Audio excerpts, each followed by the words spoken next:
everyone, and thank you so much for joining us. Today is a conversation with two very special communities. I'm Remarkable is a global movement striving to empower everyone to celebrate their achievements in the workplace and beyond. Its aim is to celebrate the power of diversity, inclusion, and allyship while empowering everyone to acknowledge, embrace, and express their own remarkable achievements. To date, the workshop has reached over 360,000 participants and engaged with over 800 companies across 150 plus countries. The Google Pride Network is a group of Googlers whose mission is to build community and support inclusion, to increase transparency within Pride at Google, and to support the LGBTQIA plus issues and local organizations. In honor of Pride Month, we are bringing together the I Am Remarkable and LGBTQIA plus communities to celebrate and shine a bright light on all of the stories and to energize ourselves to be better allies to each other every day. We are privileged to be joined today by Will Young, who I certainly think is remarkable and has very generously agreed to be here today for an open, honest, and inspiring conversation around his journey, career, well-being, and queer presence and experience in the music industry. To share just a snippet of Will's story to date, he has spent the last 2 decades at the forefront of pop after bursting onto the scene in 2002 as the original winner of Pop Idol.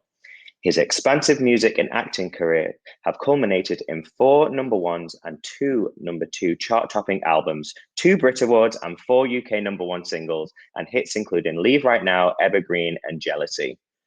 Will's most recent studio album, Crying on the Bathroom Floor, hit number 3 in the UK album chart last year.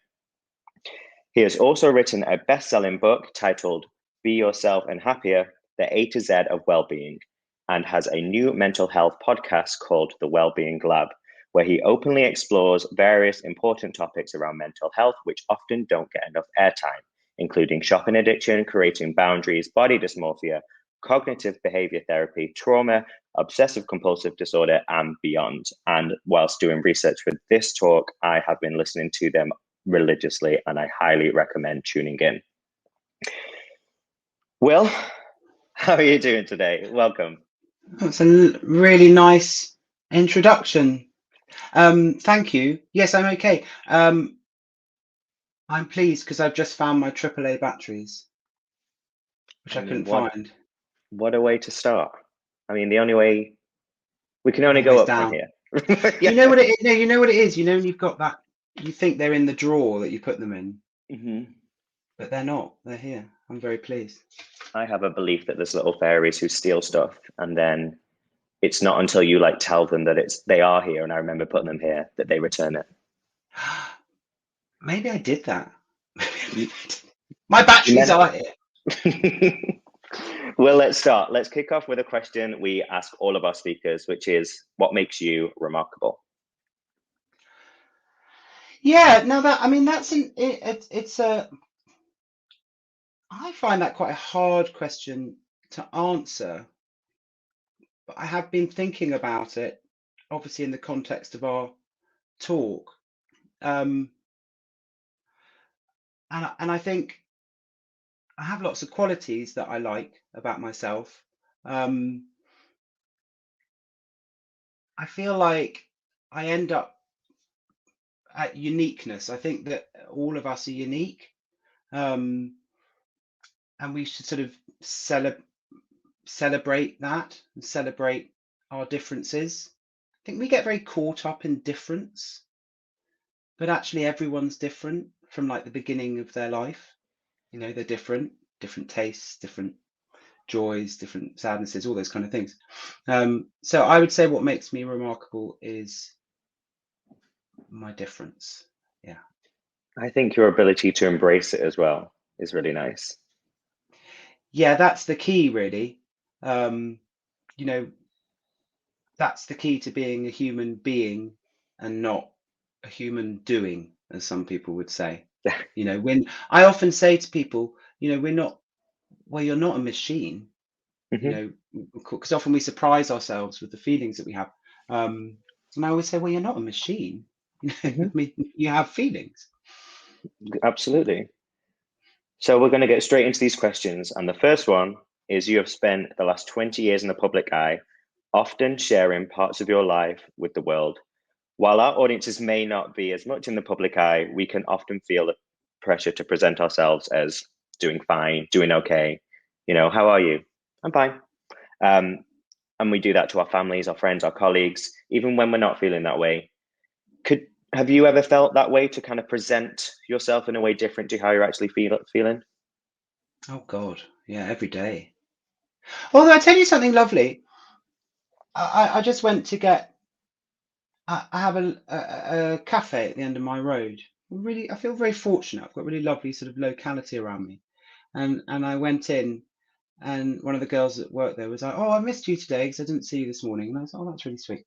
And she said, "How are you?" I said, "How's your day?" She said, "Oh, it's like 6 out of 10." She said, "How's your day?" I said, "Oh, I'd give it a 6.5, 7 out of 10."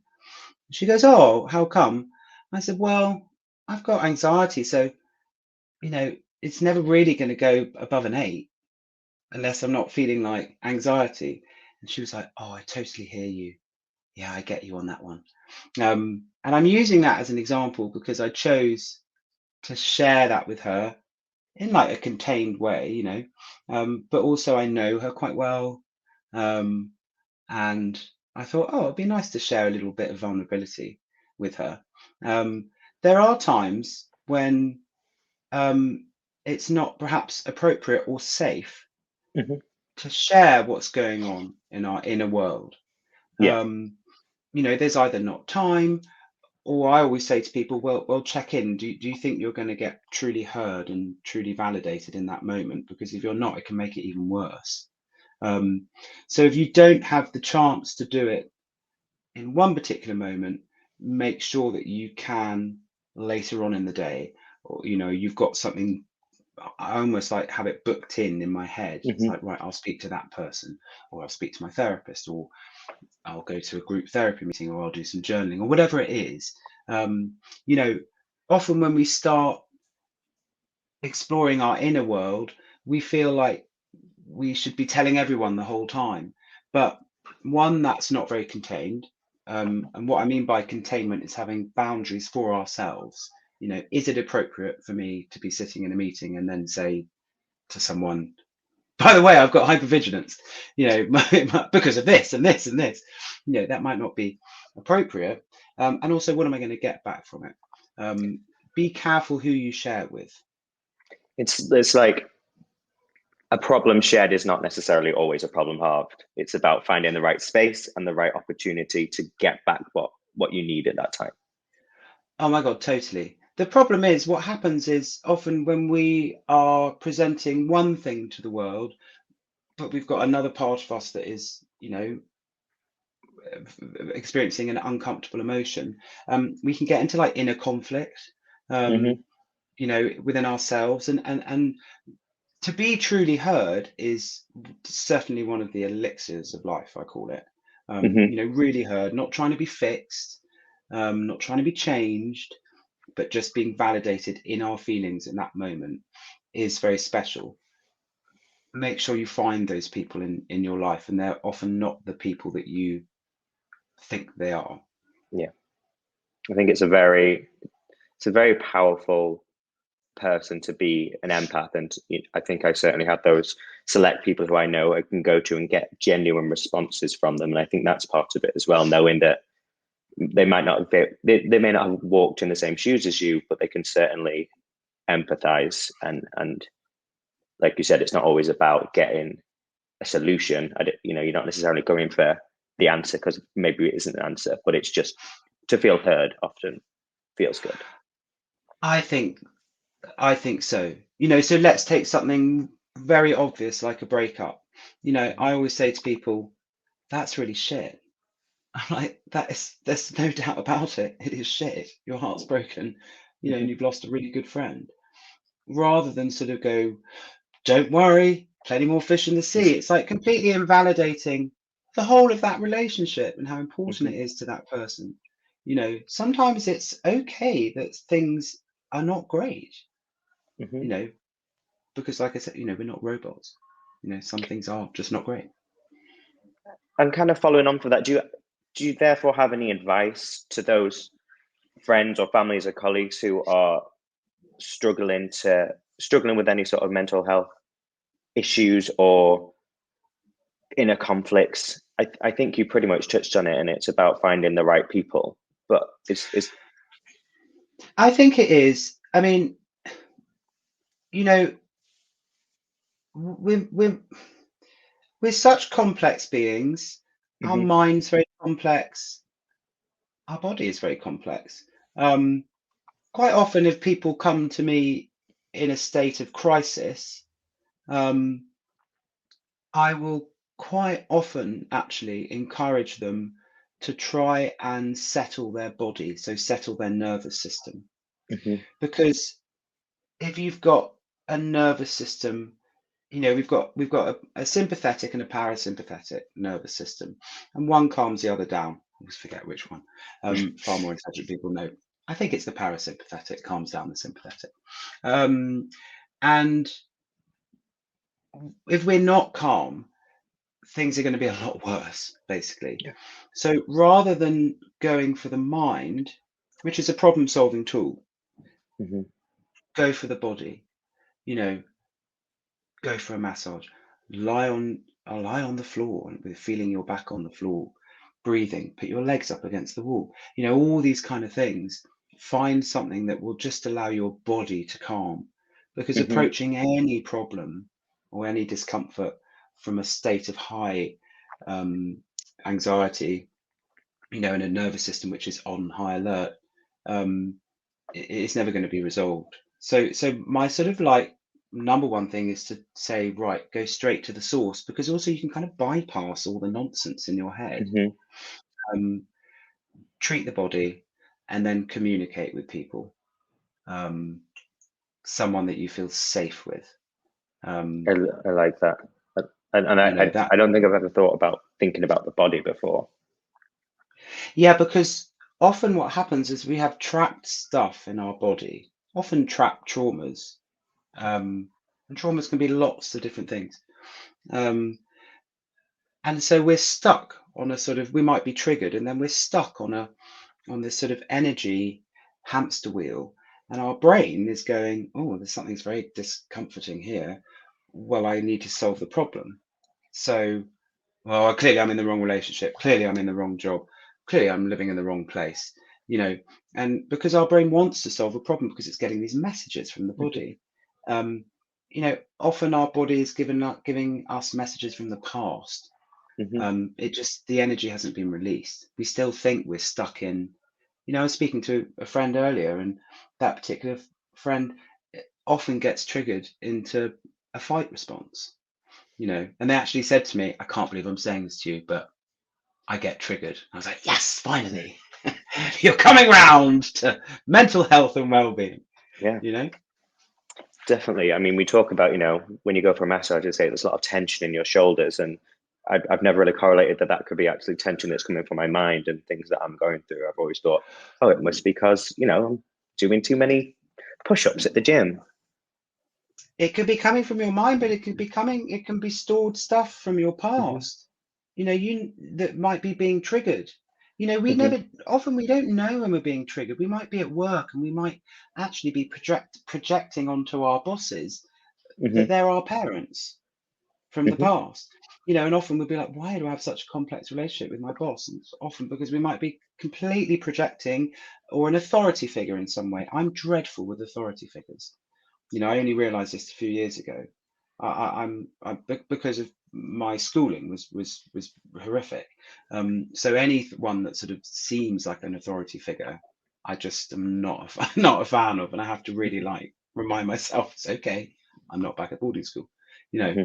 But we all have these little sort of often hair triggers that are just going on the whole time. And just to kind of close this, because I love the idea of one, working on yourself before speaking to someone else, so like the internal, then the external. Can that be, you mentioned kind of relaxing sort of things, lying on the floor, massages. Can high intensity things sort of help as well? I kind of think, I've realized speaking to you that when I'm stressed, I tend to go for a run, and that tends to help. So I just want to check, does that fall into the categories that you're speaking about right Very now? much so. Very much so, because also if you've got a flight response that's been triggered, maybe you do want to go on a run, because normally in some way, it'll be a build-up of energy that doesn't know where to go. Sometimes we might need to be active, particularly if our default position is to go into a fawn or a faint position, Yeah. more depression, then actually we need activity. So it's any way of getting the energy out, and that literally can be whatever you find useful. And basically, you're your own walking experiment. So see how you feel Yeah, afterwards. I You like know. that. Yeah. I've taken it a step further. I've, like I said in the intro, I've been binging your podcast, which I absolutely love. But I really like how open and vulnerable and exposed you are, talking about past past traumas and past experiences that have kind of shaped how you deal with things going forward. Um, I was just curious, what was the point where you felt comfortable enough to start sharing that with, you know, I, I assume thousands, maybe tens of thousands, millions of people who maybe don't know, you can't get that feedback from them. Like, how does it feel just putting it out there? Like, this is me on a plate, and what got you to a point where you were like, I know myself well enough that I can do this. Well, it's so liberating. I mean, there's two or three reasons why I do it, and I would say 99.9% of the time now I'm pretty good. I don't share stuff that I'm going to feel too vulnerable about. So particularly, let's say if I'm working through something, and I won't then bring it into a different arena. Be like, well, today I did this. That's just uncontained, and I wouldn't do that.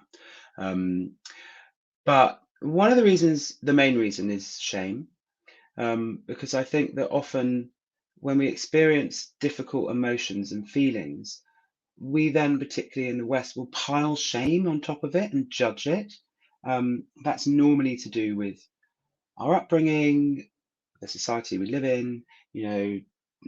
Think of how parents will talk to their children. Oh, don't be angry. Don't be sad. It starts from a young age, and we do it to our friends as well. Well, I try not to. Oh, don't feel sad. It's like, well, let's just unpack that language. Don't feel sad. So we pile shame on top of difficult emotions, and I always say it's bad enough feeling sad or anxious or angry or whatever, without then feeling shame on top of it, this sort of secondary layer that then isolates us. So, one of the reasons that I'm so open about it, for example, I did a program called The Masked Singer where I dressed as a fish. Quite the strangest experience of my life. It was But, fantastic. thank you. But I deliberately mentioned when I got knocked out that I can get agoraphobia because it's a mainstream show, and I feel like a sort of stealth. I'm trying to get people by stealth.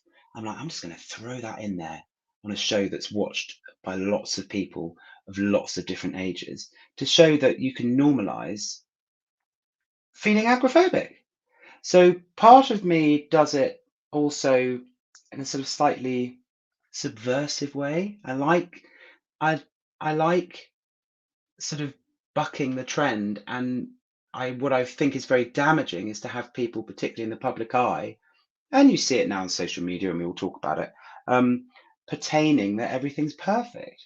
I mean, like, I wouldn't want to do that. Who am I helping by doing that? Like, look at my amazing life. Look at my amazing car. I'm not telling them like I'm paying for it on finance. Do you know what I mean? Oh, look at my amazing Ferrari. I'm paying for it on finance. Pay later with Look at Klarna. my incredible house, mortgaged up to the hilt. Yeah. I mean, it's like I like flipping it because I think what can be done is actually really damaging to people. People that are pretending to be perfect, and it just makes it is just not fulfilling at all for me to do that. I hope that in the future it is more acceptable to be more honest and open. And I think people like you are really helping change that narrative. I think back to, songs where it's like, smile even though your heart is breaking, put on a happy smile. It's like you said, don't feel, just smile through it and it will be fine. And I think it's really important, the work you're doing. So thank you. Well, no, thank you, Corbin. But also it's about having, you know, um, don't take everything so seriously as well. Mhm. Like, you know, mental health, physical health, well-being, in fact, everything is really important and serious. But also have a laugh, Mhm. um, because that's important. Um, because things are really funny. I mean, humor for me is one of the best forms of mindfulness. Yeah. It keeps me always observing and thinking, God, this is so funny, you know, and some really, awful times have also been very funny. But I think I'm very lucky. My family are very funny, and we do use it, I think, most of the time, not as an avoidant, but as a resource. Right.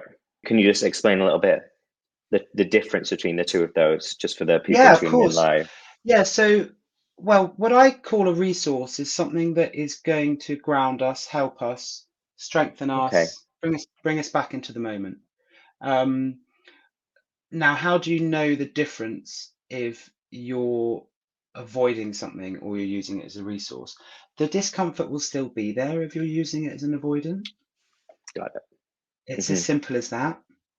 Whereas if you're using something as a resource, you mentioned going for a run earlier. You'll know if you go for a run and you still feel, it hasn't gone, the whatever is Hmm. there is still there, then maybe it hasn't worked. It's not working. So we can, as long as we're honest with ourselves, we can kind of check in.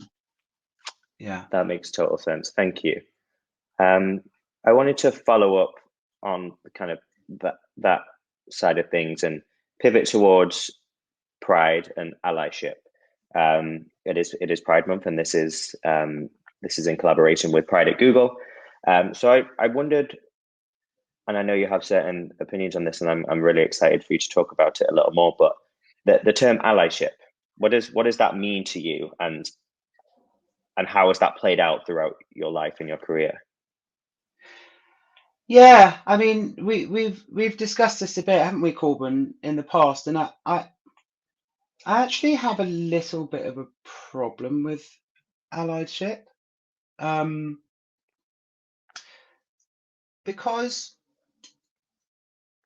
I don't feel like I want someone to like. Now, this is only me personally, so I just want to say this, talking from my position. I don't want someone to like be my ally, as in like, I'll be your ally, Will. You're gay. You're gay, and you know what? I want to be your ally. I feel a bit like, It's what? like you don't need a sidekick. Well, I'm not quite sure what an ally is, and I'll give you a few examples. There was a really interesting when the whole movement for Black Lives Matter came out. Yeah. Um, to the real fore with George Floyd. I mean, it had been, Black Lives Matter was there as a slogan and emblem and very important and as a movement, socio-political movement. But really, within after George Floyd, um, I remember thinking, I remember reading something and it said, if you want to be an ally, don't suddenly start asking, like finding a person of color and going, oh, what's it like? And let's find out about that. It's like you're just, that's not being an ally to someone. That, in fact, it could just be traumatizing them. And that really stuck with me, um, because I feel like then and I can see that you're sort of putting someone in a box, and I don't want to be put in a box. I don't want someone to be like, I'll be your straight ally. It's like, what? Well, are you? For me, it's literally as simple as, are you an open-minded person or are you a closed-minded person? Um, so I don't quite get what I worry that being an ally can seem quite patronizing. because it's sort of like creating still a sort of sense of difference. Now, there Hmm. is difference in all of us, like I said at the beginning, um, and you don't want to sort of wash that away. But I'm not a massive fan of that word, like um, straight allies. Like Hmm. I'm not sure what that is. Hmm. I'm I not think really there's sure a what that is. I think you touched on a good point that it's not the marginalized group's responsibility to educate on their previous experiences or their history. As an ally, if you are keen to understand, like you said, don't necessarily go to those people because it could be triggering and it could bring up past Yes, trauma.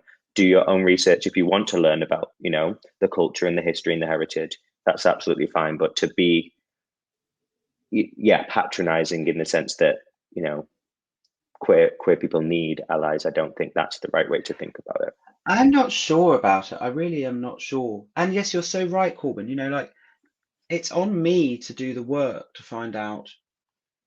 Oh my God, in so many different areas. I mean, when I did women's studies at university, I became a feminist. That was on me to learn lots of things. Um, it's on me to work out so many things. What my privilege is, as a gay white middle class man.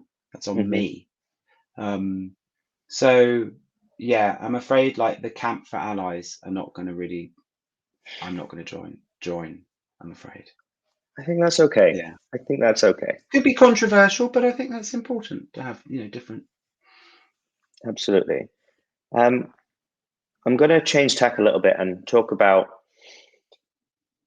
a lot of us, I think, due to cultural norms and gender modesty norms, struggle with talking about their own accomplishments. And given that this is called I Am Remarkable, and I I even felt awkward asking you, what makes you remarkable? It's a hard thing to be kind of so open about the positive things and people's achievements. I wondered, you have had and do continue to have a fabulous career and a very successful career.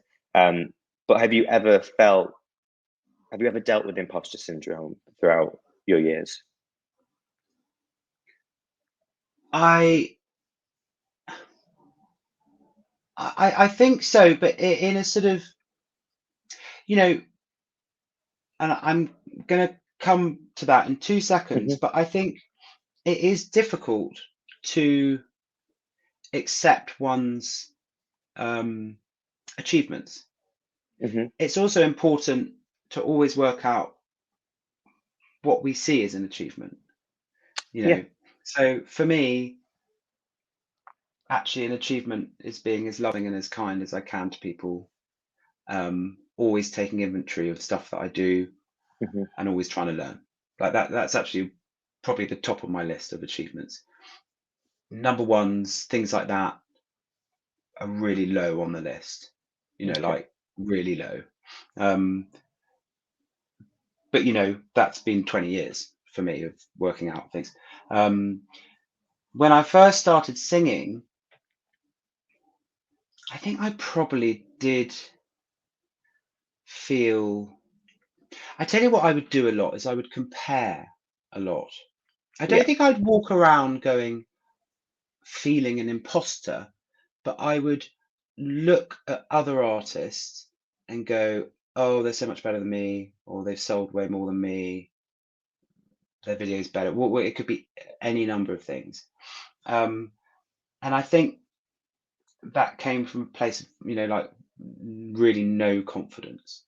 Hmm. Um, so one thing I've learned is to, if I'm in the comparing game, it's a dead end road to me losing.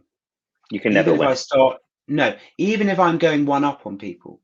So you can go one down on people, which is, oh, Corbyn's so much better than me. His surname's so much better than mine.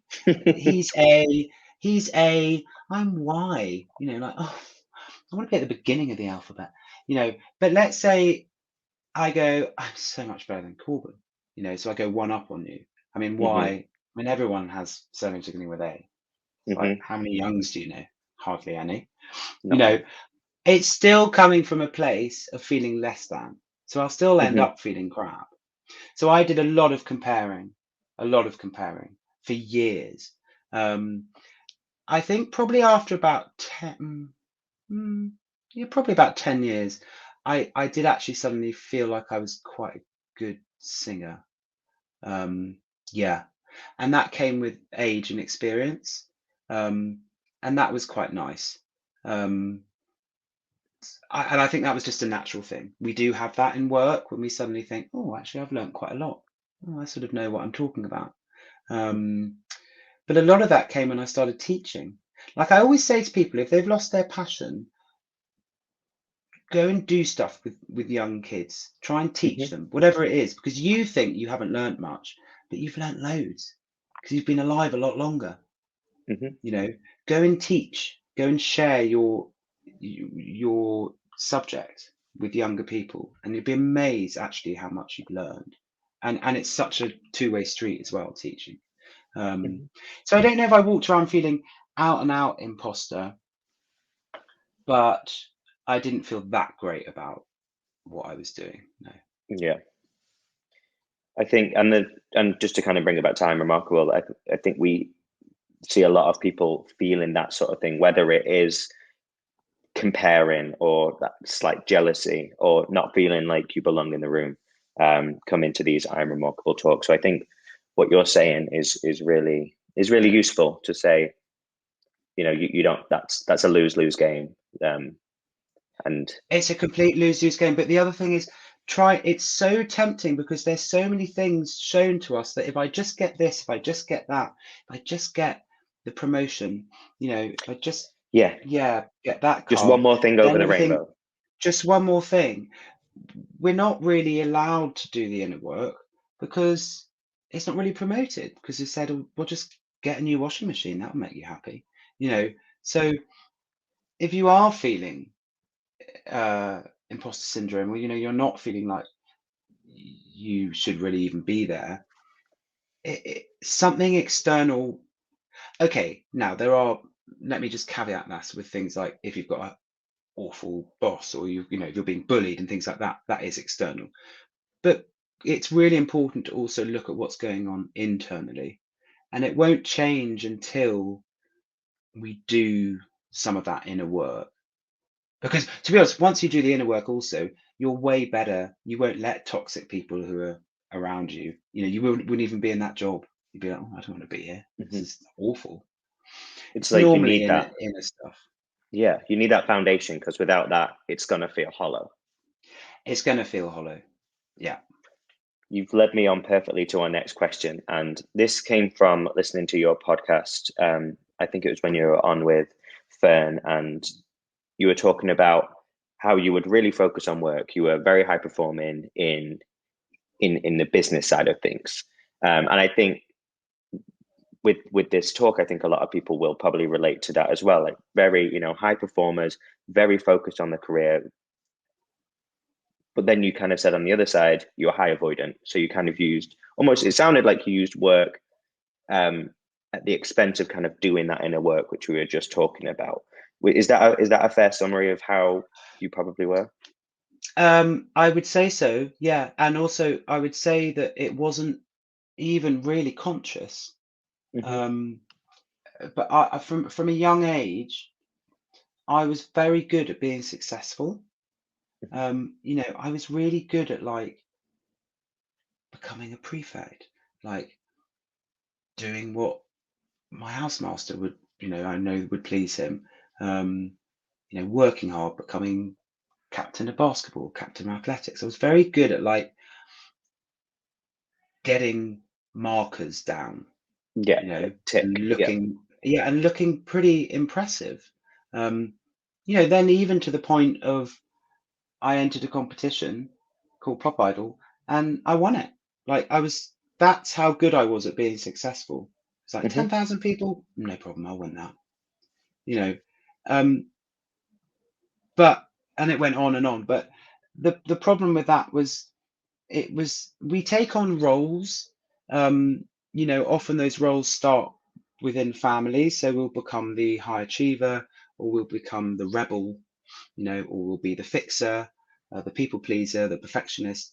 And we take on these roles, and it's all designed as a survival mechanism, really, Right. to get love, to get validation, and it's really driven by survival. Um, but the problem is, if there isn't an authenticity to that, we can um,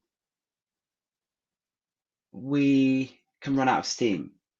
Hmm. So now, like, I love that kind of successful driven side, but I think it comes from a far more healthy place than it used to.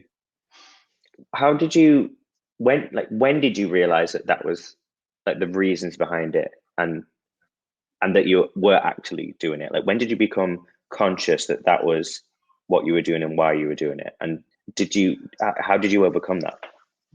Well, I got to a very, I mean, really, things just stopped working. So, it was like, but I had a very clear moment. I got a number one album. I had a top five single. I had a TV special. I moved into this astonishing house that I'd done up, all in the same weekend. Um, and I was just miserable, like really miserable, really depressed, actually. Um, and that's when I thought, oh God, I think I'm in a lot of trouble, Hmm. because I'd sort of got everything that I wanted. Um, so that, and I looked around me at this incredible house. I just thought, this isn't making me happy. I thought this would make me happy. So that's when I had to start doing the work, and I started reading a lot of books. Hmm. Um, on uh, love addiction, on codependency, so Peer Melody, um, Melody Beat, I think her name's on codependency. But Peer Melody also talks about codependency. John Bradshaw on shame, and Hmm. I Yes. learned a lot quite quickly, um, and thought, oh wow, okay, that's why I'm doing these things, um, and then I started doing quite a lot of the work, and then I hit some trauma, um, which is sort of quite often at the center of our problems. And that really, my body did not like that at all. So it was, that I got very, very ill. But I did start doing, once I realized I was in trouble, actually reading a lot of those books and starting to do some group therapy. It did make life a lot easier, quite quickly, actually.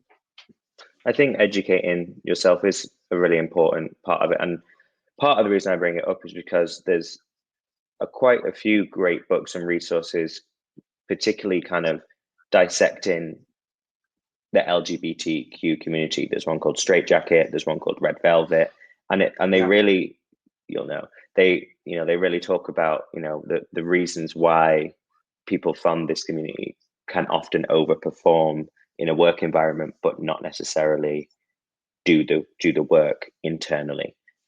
So that was kind of one of the reasons I wanted to bring that up in this particular forum. Very much so. And the thing about those, Matthew Todd's Straight Jacket, amazing, amazing text. Velvet Rage, a different type of book, brilliant as well, is that they shine a light on why we might be the way we are, you Hmm. know. Um, and within that forum, it's because of our sexuality. So what's happened, we'll say people came out, but then you avoid all the sort of trauma that you had leading up to that. Yeah. So those kind of books, we used to be, I think, a bit more like, oh, self-help books, oh my God. But actually, you know, I mean, I'm sitting here in my study, which is half painted. Most of my shelf now is are self-help books, Yeah. and I love them, absolutely love them. Like, I love learning. People are so fascinating, like we're Hmm. so fascinating. We I'm are. like geekily obsessed with it. It's a rabbit hole. You can really go down finding out, the inner workings of the human brain. Yes, but be careful, because one of the great avoidance is over intellectualizing and over learning. Hmm. you know, It's a distraction. it's a distraction. I've sat in groups and observed people, and they've written down everything they're hearing, and I'm thinking, I'm not sure if you're really hearing that. You're You're doing a not very good listening. job at no, you're doing a very good job at being head of class, but are you taking it in? There's a difference. Approach it all gently. I've read John Bradshaw's book on shame 4 times. Mhm. Don't try and get it all. There is no such thing as a quick fix. Like, it's just not there. It's not. You can go off and do ayahuasca. You can go and, you know, go on types of medications. You can go and have whatever it all is. There isn't a quick fix. It has to be an ongoing, gradual, gentle process. I mean, we are the way that we are because of 20, 30, 40 years of experience. Reading one book isn't going to fix it. No, if only. Just a switch. Yeah. So I want to talk a little bit about Pride. It's Pride Month, and I'm keen to hear how you're celebrating Pride, if you're celebrating Pride, what Pride means to you. We are in London. I'm in London. Are you in London? I'm in London. Anniversary of Pride in London. I Yeah, I should be going to something in the evening. I Someone asked me, about Pride, and it's funny. Like, I feel like I'm kind of trying to celebrate it the whole time. So when it comes round to Month, Pride Month used to be Pride Week. It used to be just one weekend years ago. I don't know if I feel like this is the month where I go for it, because I try to be curious and about what's going on in the world, be curious about the community, be curious about myself, and celebrate myself. So it's not a massive thing for me. What I do think it's really important for is messages for the wider world. And I remember talking to Skin from Skunk and Nancy years ago, not that long ago actually, and she said in an interview, so I'm not, this isn't a private thing. And she said, sometimes we get so caught up in sort of infighting in this country about various things. She goes, lots of other countries, they don't even have it. They don't even have a pride, you know. So Yeah. Sometimes I can get quite wound up about it, and I think, oh God, it's just corporations Hmm. taking over for a month, and they just change it to rainbow, and then it's back again. And then I sort of think of what Skin said, and I'm like, okay, maybe I'm getting a bit too het up. My overriding thing about Pride is that I think I want to think of others that don't have it as easy Yeah. around the world. I think that's why I think Pride is still a very important thing. And actually, big corporations having Pride Month and having a big message, okay, that's really powerful for Hmm. people seeing that around the world. That is, yeah.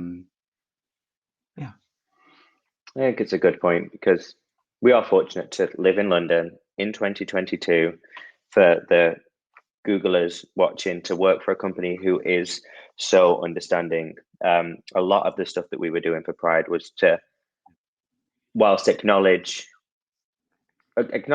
acknowledge our privilege, that we are in this moment, and we are very fortunate to be so. And I think you're completely right that there's other places that aren't as fortunate, and maybe I always say that Pride Month should be a more of a movement than a moment, and it should be a little bit more of a wave. It should be a ripple effect that trickles throughout the year and hopefully has an effect on those other countries that aren't as progressive. I think so, and I think it should. I think it should be that, and maybe, perhaps it could get to being even more sort of socio-political, Mhm. I think sometimes what's the problem with pride is I think it can isolate a lot of people. Like I saw a post by um, someone, and it said two-thirds of I think it was specifically talking about gay people in this, but it might. So I can't remember exactly actually. So let me caveat with that. But two-thirds of LGBT people won't go to an LGBTQ plus space in their lifetime. You know, Really? so no. So I think sometimes I feel like it's really important with Pride, to have talks like this, and I might not see a certain parade and really identify with that, you Hmm. know. Um, and I think I still worry sometimes that Pride can be quite uh, overly sexualized and sometimes run into still stereotyping certain body shapes and things, Yeah. which so that's a concern, Hmm. that I have with it. I think that's very fair. I think when you think of Pride, you think of the parade and the rainbows and the party. Um, I certainly this year, from a company's side of things, tried to see if there's other things you can do. So we did a songwriting camp with Warner Chapel that was specific for the queer community. Manchester Pride is really good because they have um, an art exhibit that is all around Manchester for queer artists, and I think those sort of things. I think it's rare to find a sober activity in Pride, and I think things like exhibitions and art galleries and things like that, and talks like this are so. I think that should be more prevalent within a Pride month, personally. I think that's so important. I totally agree with you. I totally agree with you. For a lot of people, it will be really difficult. It's not just about parties. It's brilliant. That is so brilliant. But I, Yeah, I hope it's not going to be reductive because there is so much more to being queer than having a party. I oh. can't believe I just said that, but it's true. You know, Newsflash. but you know what I mean? It's like I Yes. feel like that needs to be said more. So it's lovely to hear about those projects and those activities and those things that are going on Hmm. because they're really important. What about older people in terms of, Yeah. people who are in their 80s and above, all these things. And they should be getting more visibility as well because it is all 100%. about visibility. I think you've kind of led me on to a slightly different topic that wasn't on the question, but I'm going to ask it anyway. Is it about the Is dogs? It's not about the dogs, but I can hear the dogs. They seem very passionate about more representation in Pride They were celebrations. they were singing. They were singing for it. I don't know what They was had going on. opinions. I think you've done a very good job uh, as an artist and a performer and as just a human to not make your sexuality be your identity. It feels like you've been very, very, I don't know if it's been a conscious thing, but it's a part of you, but it is not your brand. And I think often you kind of mentioned before about being put into a box.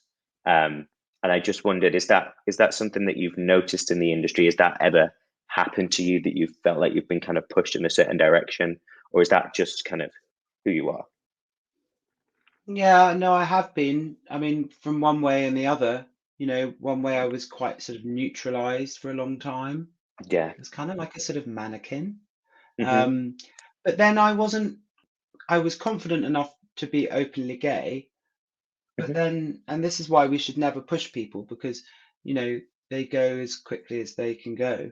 Um, I feel like, so I was kind of basically told to not be gay for a long time, or quite a long Hmm. time. Um, and then as I kind of explored that in my 20s and sort of who I was as a gay man, what that was, blah, blah, blah, I would never have done it. I like to think I did it in my own way, Yeah. um, uh, that was sort of true to me, Hmm. and had quite a lot of fun, along the way as well. Um, so if I was going to sort of, like, I remember doing a swimming video, and I was learning to swim, but I was in my Yeah. Speedos. And it's just quite funny because I look good. I mean, come on, this was like a long time ago. But, I had a You still really look good. well, thank you. But, it was just a really clever way of doing something because don't think I would ever have been like the sort of like, yeah, look at me. Macho Um, man. uh, Apart from when I then did play a male stripper, but that was recently. And so I hope I've been true to myself. I don't think I'm always necessarily. I just think you've got to. I think I'm comfortable with my sexuality, and I think I embrace it, and that's really true to who I am. I don't know if I'm necessarily like the trendiest queer person in the world, but I don't think I ever have been. But I Hmm. certainly feel very strongly about sticking up for people Yeah. that can't stick up for themselves. Yeah, it's very difficult to truly be yourself. It's not an easy thing to really be yourself. If you really want to be yourself, the road is not laid out for us to be. We started at the beginning talking about, what makes you remarkable, and Hmm. we're all unique and we're all different. The road isn't set out for us to be like that. People want us to be homogenized, just do this kind of life and just be quiet. It's not easy to truly like check in with yourself and be like, am I really being true to myself? Hmm. Do I really want to be in this relationship? Do I really want to be in this job? Do I really want to be doing this? Hard That's not questions. easy. Really hard question, but overall, way more fulfilling. You feel so much lighter in life. Hmm. And I guess, that brings up a whole different conversation around we are chameleons, right? We're different people in different situations. Are we being true to ourselves if we're acting differently to different people, or is that just a different facet of us? Oh, Corbin, that's a good question. Well, I think queer people can be very good at being chameleons in many ways Yeah. because they needed that for survival. Um, but I think you can be a chameleon, but when you're losing your sense of self. Yeah. There's an That's it. amazing saying. So I was on a date the other day, Hmm. and this one I get in trouble for saying. Well, I won't say who it was. And this is a while ago, and I found myself like, I was like, oh God, well, maybe I don't know if they'll call. Will they call? I don't know. And I was suddenly like, well, hold your shape. It's like, don't lose your shape. And it's such a lovely saying. I love that. We so quickly lose our shape. And I was losing my Hmm. shape. I was like, oh God, I mean, he does that. He does that. I don't do that. I was like, whoa there. Let's just let's just hold your shape for a second. I'm gonna get that on a t-shirt. I've already got a t-shirt Yeah. with my name on, so the next step is Oh to my have God, that is that added. your name on it? I love it. It's too much. It's difficult to hold your shape, but so you can get on with lots of people, but still hold your shape. Yeah. I love that. We're near the end, so the last question from me is if you could leave our audience with one piece of advice on how to be better versions of themselves, what would it be?